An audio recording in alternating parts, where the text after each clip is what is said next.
We are going into an extreme weather pattern this week, everyone, not just what's happening for the U.S., what's happening in the tropics as well. We do have severe weather for the next few days and record-breaking heat and overnight cool temperatures coming through as well, even potentially historic, over 100 years in some places. But in the tropics, I am watching a train of storms trying to form up, and it's starting to get a bit troubling, everyone. Now, as you can see, we do have Tropical Storm Dexter that did form up overnight. It is going to the east at 11 miles per hour. Sooner or later, it will start milding down because it's going to run into cooler waters.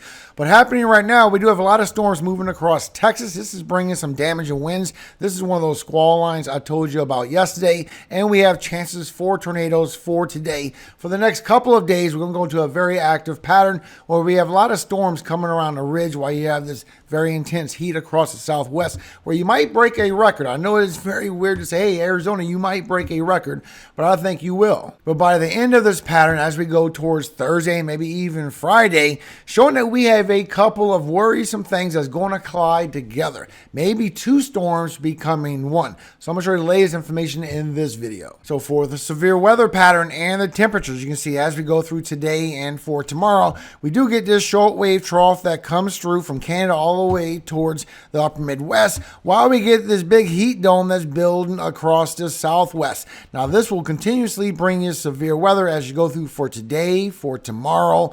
Also, as you go through Wednesday and Thursday, we're going to get another shortwave trough coming in from the northwest while you still have that heat, and this will continuously bring you to severe weather for the Central Plains, the North Central, the upper Midwest, and for the Northern Rockies as well, all the way towards Thursday and Friday, way far to the north. But at the same time, you can see this trough that is pushing Dexter out towards the east, northeast.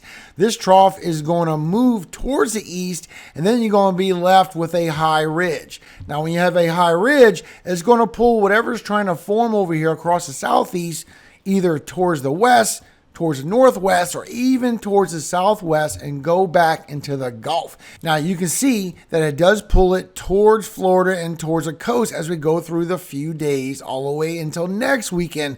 Now the latest run showing it will get a upper level high and it will finally swing that right into the Gulf. So far it's showing no formation, but we do got to watch for last minute formation while we have multiple waves trying to do something. Still showing that we have one tricky wave that's coming through right around the 10th going towards the southeast of the U.S. Now, European shows that could be something very weak. The AI is seeing a totally different scenario. But then we have that other wave coming through showing around the 13th and 14th. We could already have a tropical storm, even a potential hurricane going towards the Eastern Caribbean and going into our Gulf potentially at the end of the run. So I'm going to show you the latest information of what we're getting, not only on the deterministic models, what's going on in the ensembles. So you can see this when you check for a chance for a tropical depression in 3 days, 72 hours. That system could form right off of the coast. And as you go 4 and 5 days, it starts strengthening, but then it gets pulled back to the west by that high ridge, while we get that first wave going into the Atlantic, still showing a trend that will go right into the Atlantic, while this tries to go further across Florida, either southeast of the U.S. or even into the Gulf. You can see that scenario pushing further towards the west. But once we get around the 13th of August, that wave that's coming off of Africa showing that it will be intensified.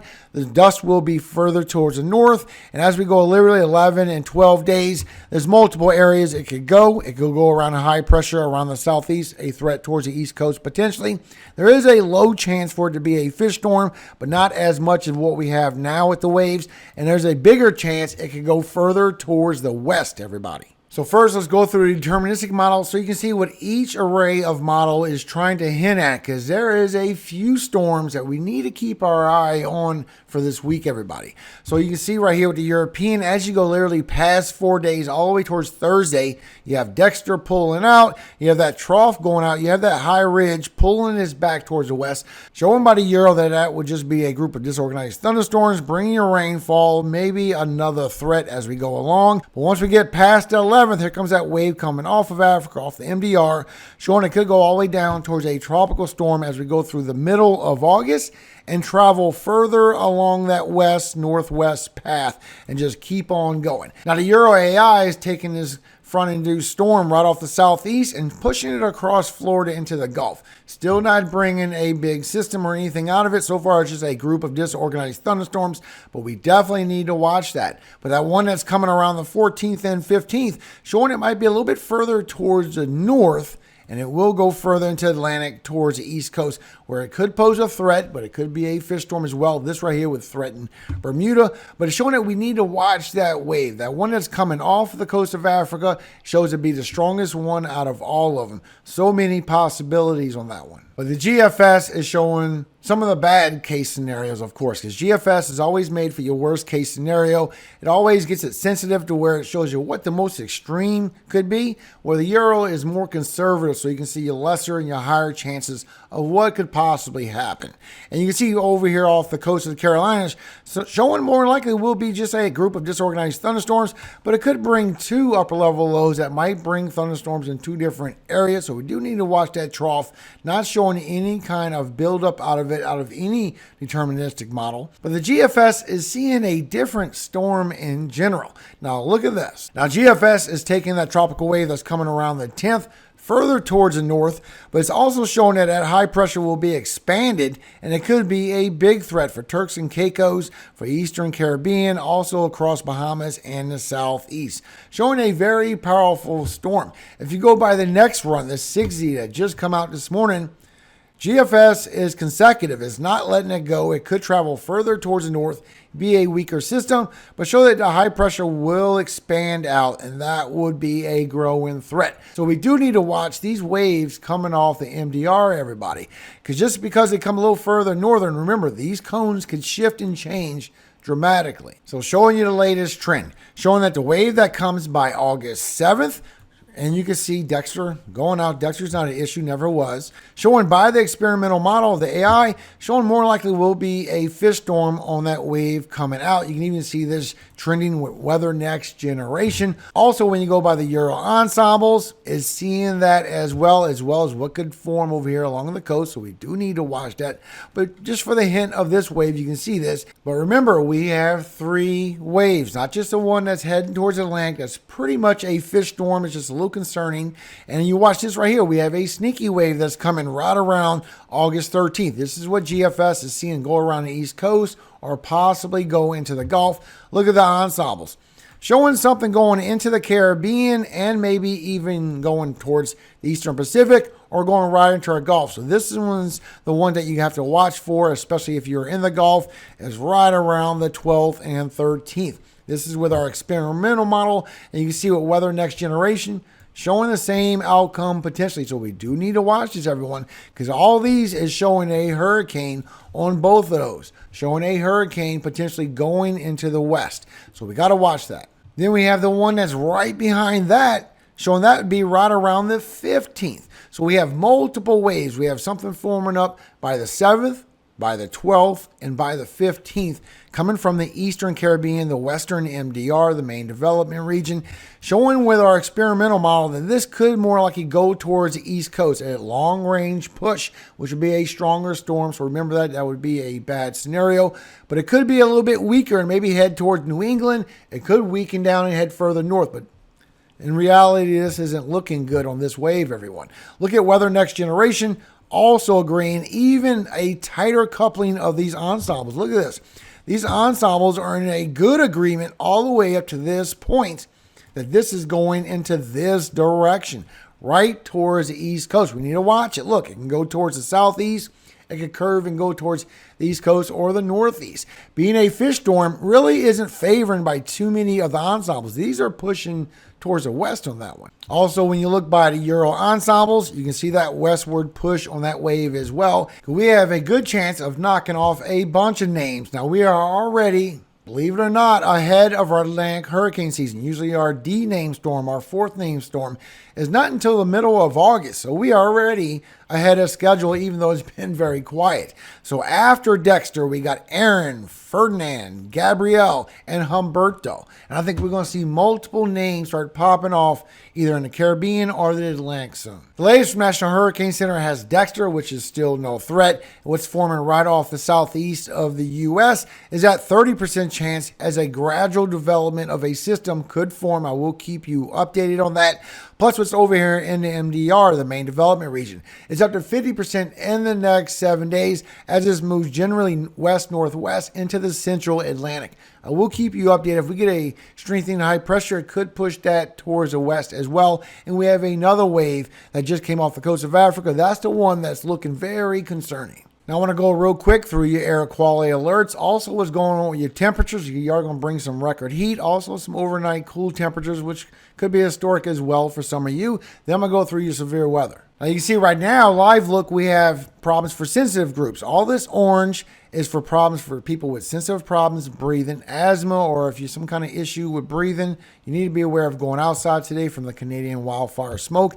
And you have all these red sections here that is just unhealthy in general. Now for today, it's going to continue with all of these orange sections in these states. This is going to be for sensitive groups, also over here along the south for the pollution in your city. You got it for Colorado as well, and for Southern California with a little bit of a red section. Also the red, which is unhealthy for everyone, for northern Wisconsin going through the western UP of Michigan. And you can see this here. The red is unhealthy in general. The orange is for sensitive groups. Now we also have a lot of heat that's going to build. Remember, this heat's going to move towards the southwest as we get through this week. And you can see we have an extreme heat warning going from the 9th through the 10th in all of this red section. And believe it or not, we're going to break some records over here across the southwest on your heat. So for today, for Arizona, also over here for southern Texas, you're getting very close to breaking records back from 1893 all the way towards 1915. Now, as you go through for tomorrow, it's going to strengthen again, where you could be breaking records all the way from 1893 by 1 degree. Also, you could be breaking records or tying records from 1894. All of this is all in southern Arizona. And it will get very hot for y'all this week. As you go through for Wednesday, this is where you could smash some records. We're talking about 104, 105, so very close, but also 116, where your highest was 115 in 1878. And you can see over here for Phoenix, you could beat a 114 degree record back in 1895 by 3 degrees. You could get down towards 117 degrees by Wednesday. And look over here for Tucson by Wednesday. You could beat your record by 2 degrees of 111 degrees by 1894. Some of these records are well over 100 years. And it's not just Wednesday, it's going to be there for Thursday, and it's going to grow. Also for Friday, you can be breaking some daytime highs and some overnight highs as well for your high lows. That makes sense to you. As you go through for tonight, look at this. You're going to be beating a record in Atlanta by 2 degrees from 1878. And by the time you get to tomorrow morning, now you're going to be breaking records over here in Asheville. It's by 1 degree, but your overnight highs could get all the way down to 56 degrees. And last time was 1925, so you are going to get some cooler temperatures in the mountains. Matter of fact, you can see your highs for today. You got a big pocket of 50s and very low 60s, all the way from Atlanta, all the way from upstate South Carolina into western North Carolina for the higher elevations. You got a little cool pocket come through. While you have all these 90s still going all the way towards the upper Midwest and all the way towards California.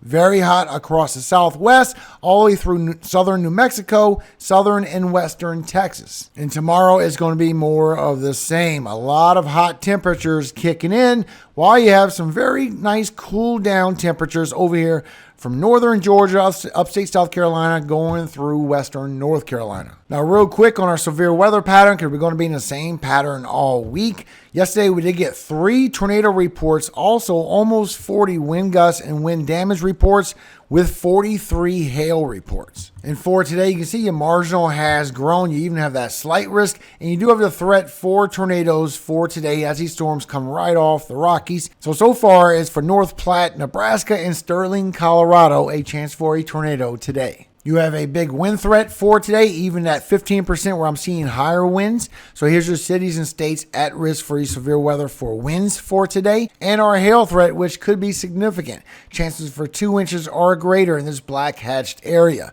So here's your cities and states at risk for the hail threat for today. So you can see right here with the short range with HRRR, you see that squall line coming through Texas. So the squall line did confirm from my forecast yesterday. While you get some storms brewing across the southeast for this evening, then once you get to later tonight around 9 or 10 o'clock, remember this is Central Time right above my head, you're going to start getting some dry thunderstorms across Idaho and Montana, bringing you some damaging winds and maybe even a small hail threat. Showing these winds are really going to pick up as we go through today, everybody. Showing the storms coming from Montana is bringing that 40, that 50 miles per hour wind gust. You even get some 60 right there in that red, so be aware of those storms. Plus what brings down in Texas, showing a lot of winds for you as well. It starts off with 40 and 50 miles per hour wind gusts for this morning, but this evening it really picks up towards 60 and maybe even 70 or stronger for southern Texas. So you can see here for tomorrow, for Tuesday, you can see an isolated storm in any of this green section, but your severe weather will be over here across the north. So here's your cities and states at risk for severe weather for Tuesday. As we go through Wednesday, it's going to be a little bit weaker, but you do have a little bit more of severe weather in the marginal. So far, here's your cities and states at risk for Wednesday. And as we go through Friday, we already got a 15% risk area for severe weather. So far, here's your cities and states at risk for that. Now, I have this on HRRR for the next 48 hours. Remember, the time above my head is Central Time. That way you can see what is coming around the corner. I got it going pretty slow so you can pretty much see what's going on with the weather, everybody. Now, a quick word from our Father before I go. Matthew 5:43 through 48. Ye have heard that it hath been said, Thou shalt love thy neighbor and hate thine enemy. But I say unto you, love your enemies. Bless them that curse you. Do good to them that hate you, and pray for them which despitefully use you and persecute you. That ye may be the children of your Father which is in heaven. For he maketh his sun to rise on the evil and on the good, and sendeth rain on the just and on the unjust. For if ye love them which love you, what reward have ye? Do not even the publicans the same? And if ye salute your brethren only, what do ye more than others? Do not even the publicans so? Be ye therefore perfect, even as your Father which is in heaven is perfect. Amen. Have a great day, everyone. I'll see you this afternoon for the updates. It's starting to look a bit concerning, but we are still at watch stage. None of these are warnings just yet. I will keep you updated. Remember, above all things, all glory does go to God, our Father in heaven, Yahweh. And I always hope he keeps you safe every single day of your life. And forever. Amen. Hallelujah. Amen. Have a great day, everyone. I'll keep you updated.